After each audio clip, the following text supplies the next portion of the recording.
to influencing buying decisions, listen to The Salesman wherever you get your podcasts. John, say what's up to Fire Nation and share something interesting about yourself that most people don't know. What is up, Fire Nation? I'm actually learning to fly helicopter. Whoa. I'm going to be a helicopter pilot soon. I've always loved helicopters and I love flying. So. And being in Hawaii, I mean, that's going to be a great place to know how to fly helicopters if Magnum PI was true. Yeah, definitely. Well, Fire Nation, as I mentioned in the intro, we're going to be talking about 7 figures with 0 employees, the how and the why with my guest today, John. Dropping value bomb. So John, let's just start at the beginning, at the core. How did you create a 7-figure business all by yourself? The first thing that I think a lot of people just don't know is that that's an option. And I think a lot of people just don't set their goals. They aren't clear with what their goals are. It's definitely harder to do a 7-figure business without any employees. So it was really intentional on my part. I know I suck at management and I don't like the constrictions of having to be, having to report to employees or investors. So I really was cognizant about not hiring employees for anything as my business grew. And once you really set that intention, I believe you can make the other things fall in place. There's so much technology and other automation things nowadays. So there's a couple of things I want to say, Fire Nation, about this. John made the comment, it's harder to create a 7-figure business without employees. And it's so true. But you have to think about the other end of the spectrum, Fire Nation, because you'll have people that'll talk to you and they're saying, oh yeah, I'm running a 7-figure business. Like my business made $3 million last year. Oh, really? Tell me more about your business. Oh yeah, well I have 37 employees and about 10 independent contractors and this and that. And you start doing the math in your head and you're like, what's your net profit at the end of the year? And if they were really breaking it down for you, like what they actually paid in taxes at the end of the year, they might be making 40, 60, 80, $110 a year. They're not making 7 figures a year. Their business is grossing 7 figures a year. But when you take away all those employees, all those expenses, all that jazz, they're not making 7 figures a year. That's why I love the business that Kate and I have created. Myself, Kate, 3 virtual assistants, and a couple independent contractors that we use for web dev and graphic design. That's the business we chose to create. And guess what? We net 7 figures a year. Now, guess what? We could potentially grow a business to 10, 30, 60 employees. And if some people want to do that, they can absolutely do that. There's pros to that as well. And we can maybe be grossing 10, 20, $40 million a year. I don't know the numbers, but I'm saying that's a possibility. But at the end of the day, we might not be netting much more than the $2, $3 million we're netting every single year with Entrepreneurs on Fire today. So is it worth that? For some people, yes. For some people, no. But just think about the business that you're growing. So, John, why don't you hire any employees? Let's kind of get more specific about it. I mean, this is a personal choice of yours, just like it's a personal choice of mine not to hire any employees above the few virtual assistants that we have. So talk about that.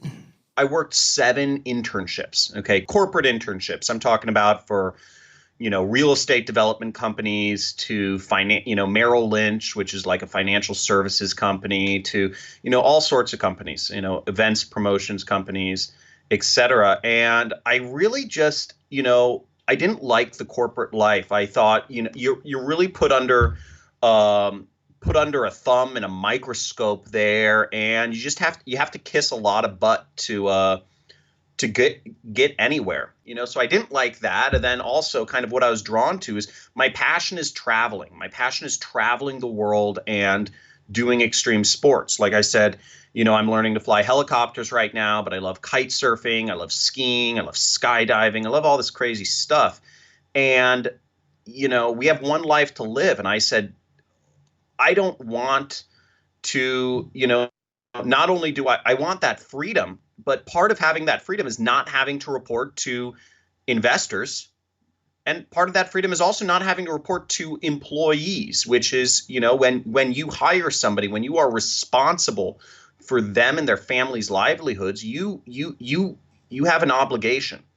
And that was, very anxiety provoking for me. So I just kind of made a conscious decision. I said, hey, look, I want to I want to make a lot of money. I want to do the things I love in this life. So it was obvious to me that I needed, and I want that freedom of location and the freedom of, all these obligations. So, really the only choice for me was to start an internet business, self-funded.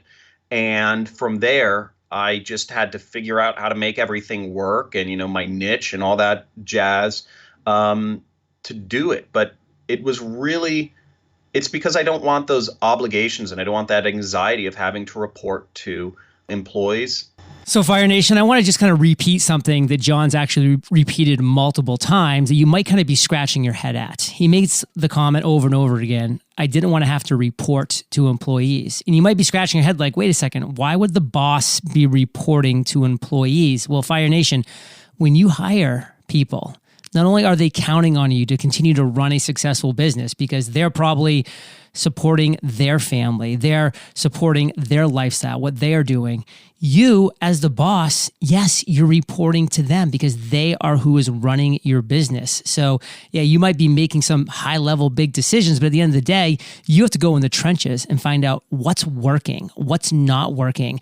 You have to have your employees report to you on these things, and you have to report to your employees with these type of questions. It's a back and forth. It's not everything runs downhill. That never works. It has to be up and down the line all day long. And by the way, John, I did want to mention, I heard you mention kite surfing. There's some killer kite surfing off the coast here in Palmas del Mar. The wind is always perfect for it because we got this onshore breeze coming across the Atlantic Ocean. It's always windy. It's always perfect for kite surfing. I travel the world for good wind. So, I may have to come out there sometime. I've been to Cabarete in Dominican Republic, which is killer. My fave is still Brazil. And where's Brazil? Brazil's off the Atlantic Ocean. So you know what I'm saying, brother? This is where it's at. Get your booty over here. Because guess what? You don't like employees or having employees? Guess what? You're going to like not having to pay taxes either, which is the big benefit of Puerto Rico. So you can cut the employees, you can cut the taxes, you can move to Puerto Rico, get killer kite surfing. You're going to win no matter what. So I want to get into the trenches now with you, sure, John, and talk about affiliate marketing. First off, what is affiliate marketing and how do you use affiliate marketing in your life and business? Oh God, I could go on this about hours, and stop me if I ever sound like I'm going into craziness. Oh, I will, believe me. But okay, good. But affiliate marketing is commission only sales. As people, we use products, we talk about products every single day. We are advertising people's products for them whenever we talk about products, and we don't get any cut of those commissions. And affiliate marketing allows you, really, it's just a link. The biggest affiliate program is Amazon, and they will give you just fill out your name and email address and some stuff, and they'll give you a link, and you'll make 5% every time you share a product with one of your friends. So if you share a book, a $20 book with somebody, and you talk about it on a Facebook post or an Instagram post or a YouTube video, you will make $1 every time somebody purchases, says, oh, this is a cool book that John's talking about, I'm going to buy it. Now, I believe, the big problem here is that all of these tech companies, they're built off of our content. Google is the only reason Google is useful is because of the content you and me are providing for free to Google. Same thing with Instagram and YouTube and podcasts. We're providing all of this content to all of these big tech companies for free to help them build little mousetraps for our mind, our attention, and to get more and more of our attention. And we're not making any money of that. And these companies are building billions of dollars. With affiliate marketing, it allows us to take back wealth. It allows us to democratize wealth by allowing us to earn commissions from the products we are already talking about. I believe everybody should be an affiliate marketer. It's the only way to truly democratize wealth, moving into a digital future. I want you to talk about your first venture into affiliate marketing, your first successful venture into affiliate marketing. Talk about one of the first things you started being an affiliate for, the products and services, and then how that's grown over the days, months, years. Really, it started after I read Tim Ferriss's book, The 4-Hour Work Week. And, I was like, I want to start an online business. This sounds cool. And I started Googling, how to make money online. And this business model of affiliate marketing popped up. And I was like, I'm going to try this. I tried a lot of things, which I can't even remember, and failed. But what I can remember is the first time I was working a job, I started earning It came really quick. I went from making nothing to making $1,000 a day in the span of a week. And the product I was marketing was a home survival course. It was called Family Survival Course, and it was about how you could build your own. It was an ebook. It was a $40 ebook that taught a course that taught you how to build your own solar panels, to be self-sufficient energy-wise. Okay, first off, how did you find this product? I went on clickbank.com. So clickbank.com, you went and you searched for a product that just made sense to you, that was obviously probably doing well, ranked well for other affiliates. What was already selling the most? Because I knew if other people were earning commissions selling the product, that I could too. And so what did you do to actually start making sales yourself of this product at such a high level? Because other people are doing it. What did you do to actually start making sales? I found this product which was selling a lot, and I said, okay, how do I sell this? What people are going to be interested in being, self-sufficient energy-wise? And I started doing research, and I got an idea that the population was rural, more rural. They were living in the country, and they were scared of economic and financial collapse. I knew the audience a little bit. I had an understanding of what made these people tick, and I knew they were also like very Christian. They were very religious. So, and I wanted to find something where Christians, so I started looking at Christian sites that also had a lot of video, because the website I was going to send them to, I put an ad on godvine.com. Okay, I put a 300 by 250 ad on the top of godvine.com that said, "This video may be banned soon." Whoa, that's clickbait. And it showed a little. It was a picture of a little girl standing next to her daddy, waving a little American flag, and the little girl was crying. Okay, so that's what I wanted to understand. I wanted to understand, number one, how John found the product that he wanted to sell. He went to ClickBank. He looked for top products that were selling, and then he said to himself, where can I go that maybe people who are trying to sell this product or are selling this product aren't thinking about outside of the box, going right to the source, right to the demographic that will work and make more sales. And he went to that place, he made the video, he went and added his little added bonus, whatever that might have been, and the sales started coming in. So John, again, I think you mentioned $1,000 a day, but how quickly did you get to $1,000 a day? How long did it stay there? And did it ever go higher? And kind of what was the average? It took me 3 days. It stayed there for a couple weeks. So the way I got there was literally, I didn't even have bonuses or anything. I literally just put up an image and the link to the affiliate link. And I tried out a bunch of different images. I probably tried out 100 different images in that 3-day time span. You got to test Fire Nation, because you never know what's going to work. You thinking you know the words, the copy, the images that are going to work is never going to work. You have to let the audience decide. And so you figured that out, John. You tried a bunch of different things. I want to skip ahead here.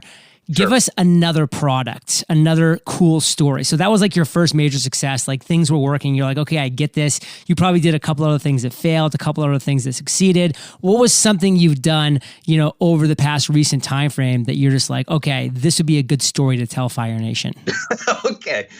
This is the story of me. I sold bedbug eradication kits, and I was making hundreds of thousands of dollars a year. Wow. Selling bedbug eradication kits. No, I'm not even joking. I believe it. This guy approached me. He said, I have this product and I'm interested in selling it. And I did a little research. He said, I'll offer you, $50 every time you make a sale of this product. And I said, okay, because I knew the guy. I was, and he's going to pay me upfront money to start. I said, okay, let me try this out. And I looked up some news articles, and I found a news article that said bedbugs are becoming an epidemic because of global warming. Global warming, bedbugs like warmer environments, and it's, the warmer environments are causing bedbugs to really become a bigger problem. And I did more research, and bedbugs really affect movie theaters. So I put up an ad on Facebook, and I said bedbug, like the headline was bedbug epidemic, okay? And it said, if you have visited a movie theater or a hotel in the last 60 days, you may have bedbugs. And I put this picture of somebody who had all of these bedbug bites on them. It's really it's disgusting, right? It was total clickbait. They don't necessarily like, clickbaity images, but this was total clickbait. And I sent them to this basically a modified version of, I sent them to this article about how bedbugs are becoming an epidemic. And I just kind of I cited the article and modified it to have my affiliate link on it. And that converted like gangbusters. It not only converted like gangbusters, people, tens of thousands of people were sharing my ad. Oh. They were sharing my ad. So even after I'd stopped advertising, I was making thousands and thousands and thousands of dollars in sales a day from this little ad that I'd posted on Facebook weeks ago. It was insane. So let's talk about when that stops, because this is the thing is, we hit something, it goes for a while, and then things start to change. Other people catch on. Just something happens and that trails off, and you have to look for that next opportunity and that next opportunity. So is this still crushing it for you? Or if not, tell us how it started to taper off, why you think it tapered off, and some lessons learned. Sure. So this was crushing it for me for 2 years. Actually, there's peaks and valleys, right? Enough people see your ad. If it goes super viral, you'll see some real big, surges of revenue. But overall, people are, worried about bedbugs. So the ad just worked for 2 years. The reason it didn't taper off, it came to a hard stop. And the reason it came to a hard stop is because some of their competitors, the competitors in the space, sued the company, the bedbug company, and they sent in some reports saying that, this is bad. I don't totally understand the business, but from what I understand, it was just bigger companies trying to bully. Got it. So basically, like the company that you were sending leads to just started to say, hey, we can't actually keep making this product for all these different reasons. And so you went on to the next thing. So let's talk specifically right now. If it's realistic for somebody listening, for Fire Nation, to start affiliate marketing in 2019. The results that I have are, totally not typical, right? I had huge, crazy peaks, right? I went from $0 to, in a month to making $500,000. And that's none of those results are typical or average people cannot expect those. But that being said, if you look on any YouTuber, if you look at any person on Instagram, most of them are using affiliate links. Almost every blogger online is using affiliate links. If you look for best baby diapers, the only links you'll find are affiliate links on the, babylist.com or Lucy's List or, bestdiapers.com. Expedia.com is an affiliate. Orbitz.com is an affiliate. Hotels.com is an affiliate marketing company. Cars.com is an affiliate marketing. The most things on the internet have some involvement in affiliate marketing. So it is. Yeah, what they do, Fire Nation, in a nutshell, is they send leads to the actual companies. All you need to do to get started in affiliate marketing, really, it's about creating content. It's about creating content about whatever you like. Now, I went the fast route. I was advertising products. I'd worked for, ad agencies. I have a really in-depth understanding of advertising. But for the average person, it's about, starting a blog or starting an Instagram channel or starting a YouTube channel, a podcast, whatever. Create content. Add value to the world. Teach people something. Teach people how to garden. Teach people how to trim trees, teach people how to use different, edit photos, whatever it is, add value to the world, and you will be able to just do that first.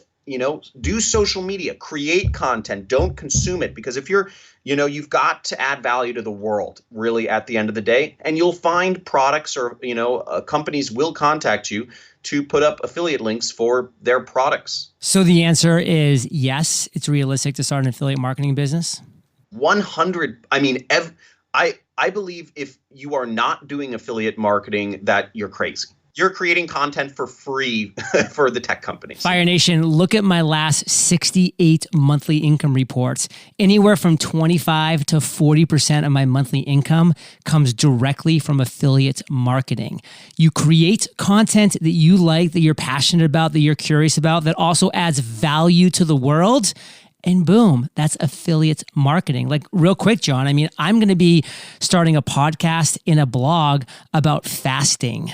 And for those people who don't know what fasting is, that means not eating. Well, guess what? One thing that while you're fasting, you need to really focus on is having really great water, because if your water's crap and that's the only thing that you're consuming, then that's going to be a little bit of an issue. So I'm going to become a major affiliate for some incredible water systems like Aquasana that goes under the sink and makes sure all your water gets filtered and then mineralized and revitalized and all these different things, because there's so much opportunity there.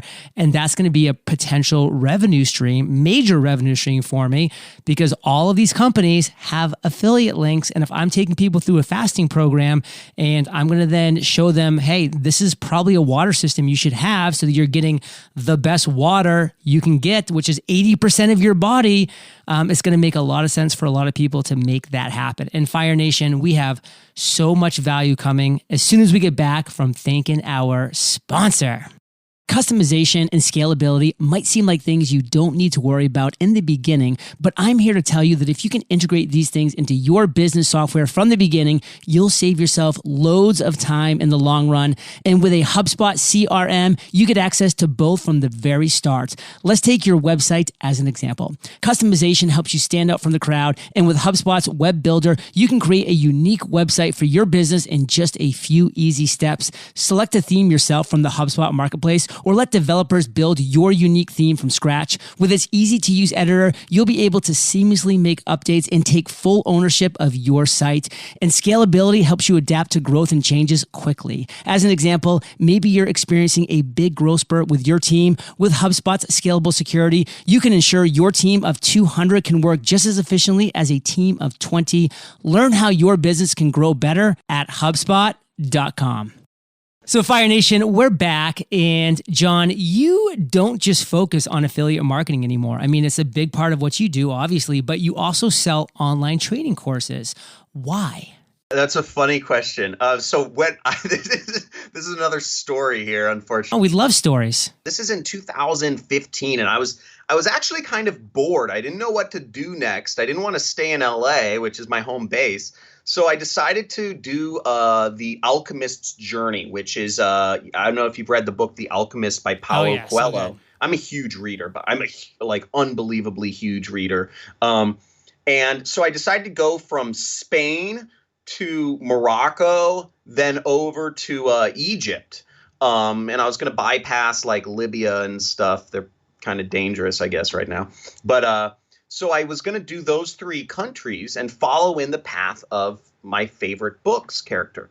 And I was in Morocco, I was kite surfing. And, when I'm traveling, when I'm backpacking, I just, I don't shave I don't trim my beard. I'm all, I'm dirty. I don't look like my net worth. Let's put it that way.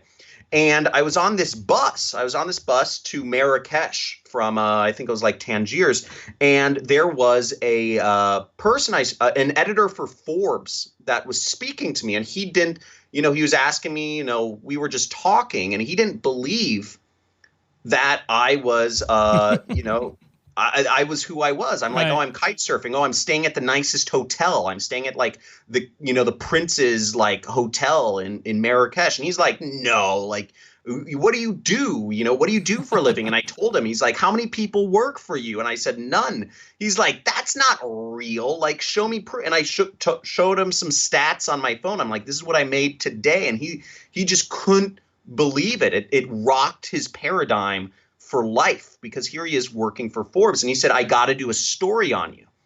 And we hung out in Morocco, and he did a story on me, and it was released like 6 months. I didn't think anything of it, but 6 months later, it was released in Forbes. It went viral. Okay. It was translated into German, into Spanish, into French, into Vietnamese, and it was reposted by all of these different, it was reposted by AOL, by Inc., by Fast Company, by all these different magazines. And it just got seen by millions of people.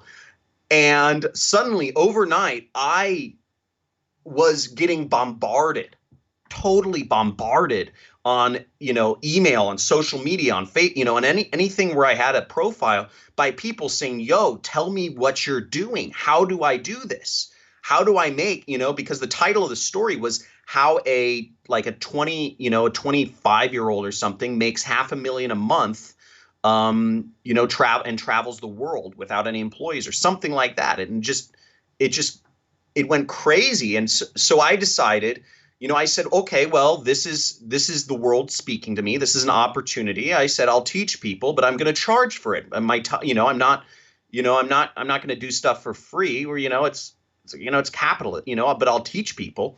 And I started doing training courses. I put up a training course showing people step by step how I do, how I start my online business, and how you can too.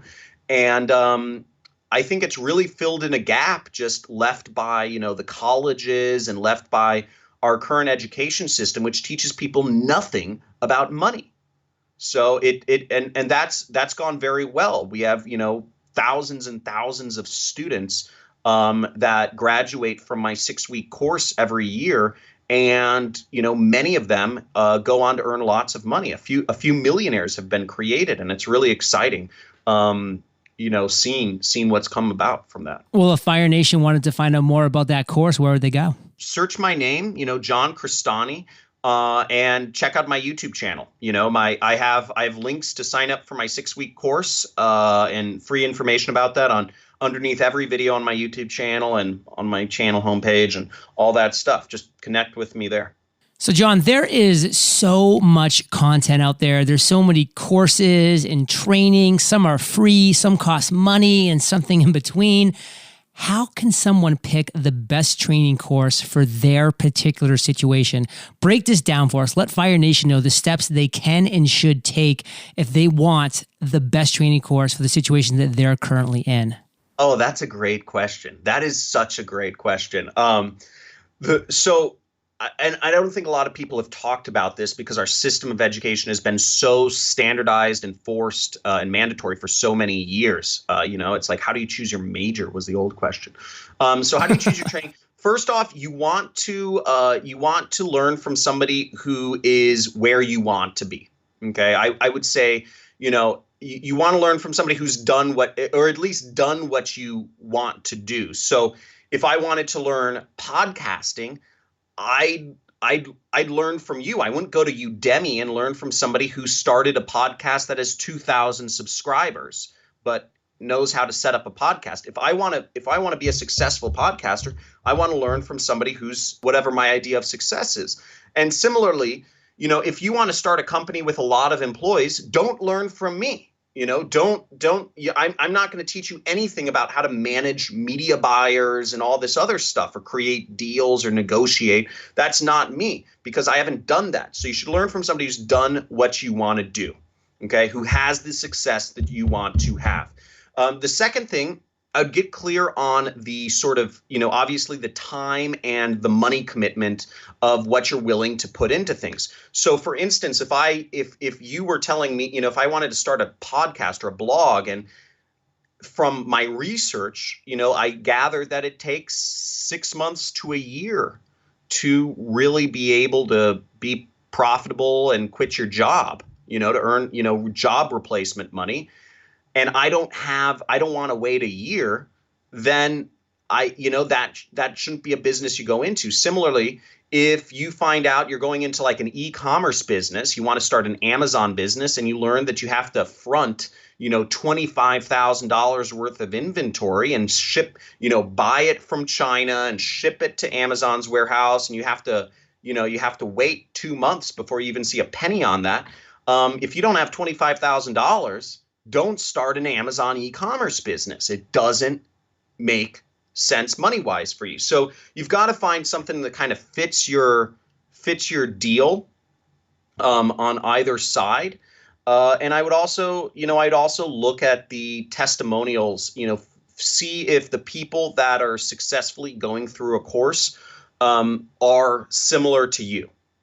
So if you notice that everybody who starts a YouTube channel is really outgoing and super socially flamboyant and exciting and dresses cool, and that's not your style, don't start a YouTube channel. So it's really a lot of this is gut, but it's based on time, money, and connection with both the teacher and the students. So this is your path in life. This is something you'll do for years. So do your research. I mean, definitely do your research.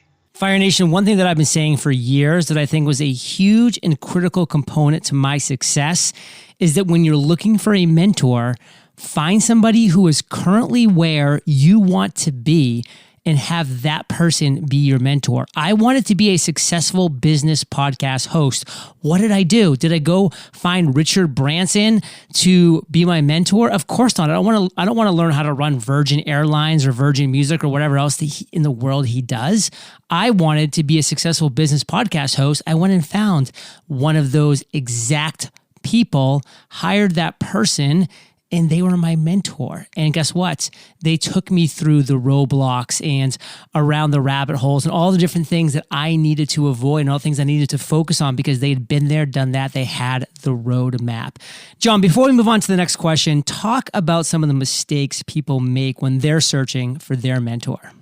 One of the biggest problems is sites like Udemy. Okay. So if you search, how to create a podcast on Udemy, there are courses for everything, and they show up in the search engines.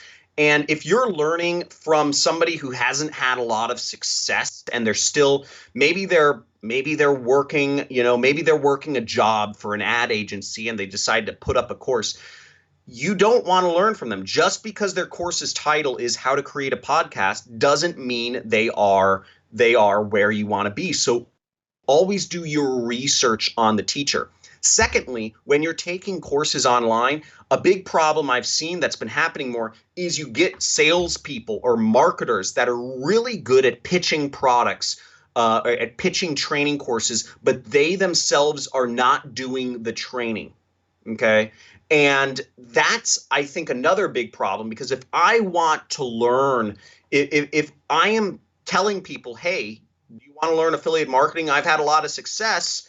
Buy my course, but my course is taught by somebody who I hired for $50 an hour to talk about affiliate marketing from Upwork.com.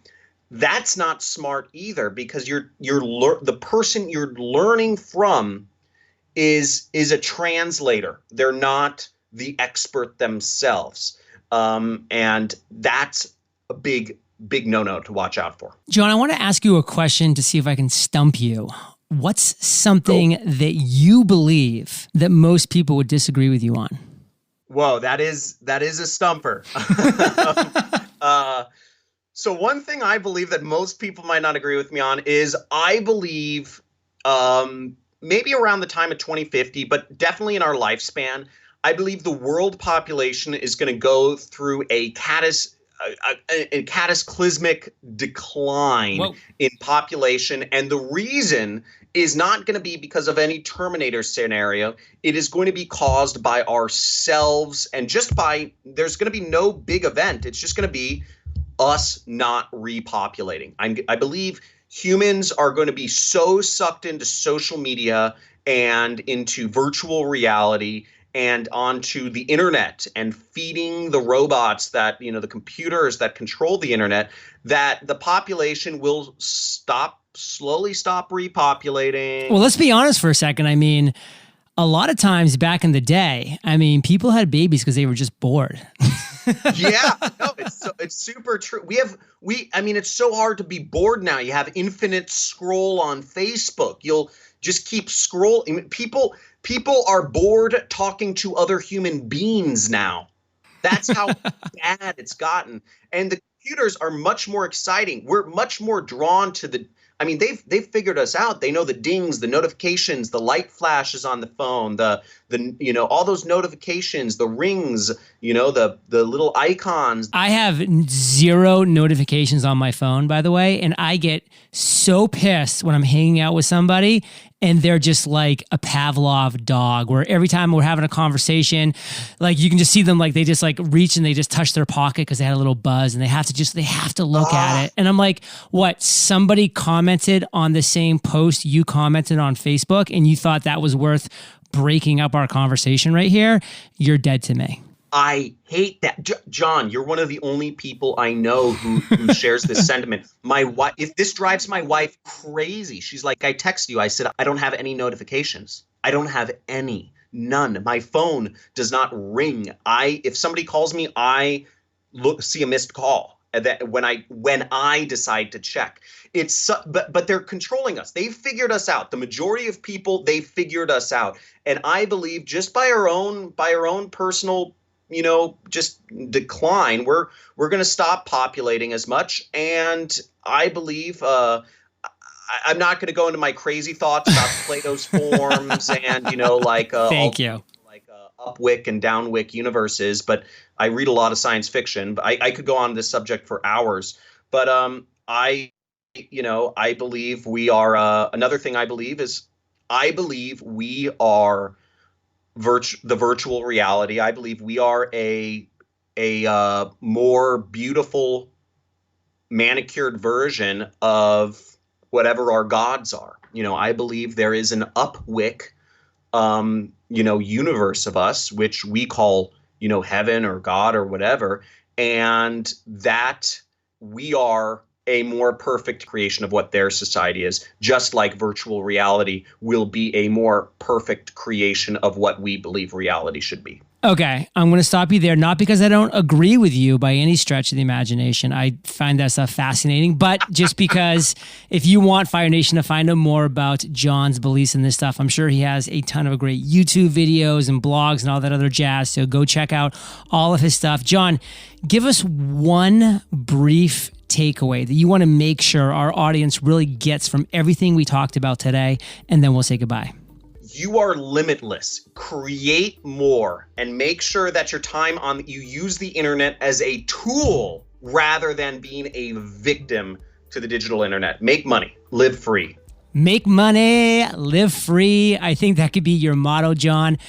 Where do you want Fire Nation to find out more? Is it just go to YouTube, check out John Crestani? Search John Crestani. That's CREST, like the toothpaste, ANI, like the bird, on YouTube, and subscribe to my channel. I put up free trainings almost every single day. What kind of bird is an Annie? It's in the cuckoo family. Okay, I'll have to Google it afterwards. I'll go to Google Image. So Fire Nation, you're the average of the 5 people you spend the most time with, and you've been hanging out with JC in JLD today. So keep up the heat and head over to eofire.com. Type John, he spells it the right way, John, in the search bar, and his show notes page will pop right up, and there'll be links to everything we talked about today. Go check out John Crestani on YouTube. Just search for him. A lot of great stuff going on there. His 6-week course on affiliate is killer, so definitely check that out. And John, thank you, brother, for sharing your truth, your wisdom, your knowledge, your quirkiness with Fire Nation today. For that, we salute you, and we will catch you on the flip side. Thanks, guys. Hey, Fire Nation. Today's Value Bomb content was brought to you by John Crestani. And if you're ready to accomplish your number one goal, well, how about doing it in 100 days? And how about doing it with the Freedom Journal? Because we give you step-by-step guidance to make sure that number one goal is accomplished, not in 1 or 10 or 1,000, but in 100 days. So visit thefreedomjournal.com. Use promo code podcast for a nice little thank you and discount for listening to the podcast. And I'll catch you there, Fire Nation, or I'll catch you on the flip side. Work in sales or interested in learning how to sell? Then check out the Salesman Podcast with Will Barron. You'll learn how to find buyers and win big business in effective and ethical ways with episode topics like the 4-step process to influencing buying decisions. Listen to The Salesman wherever you get your podcasts.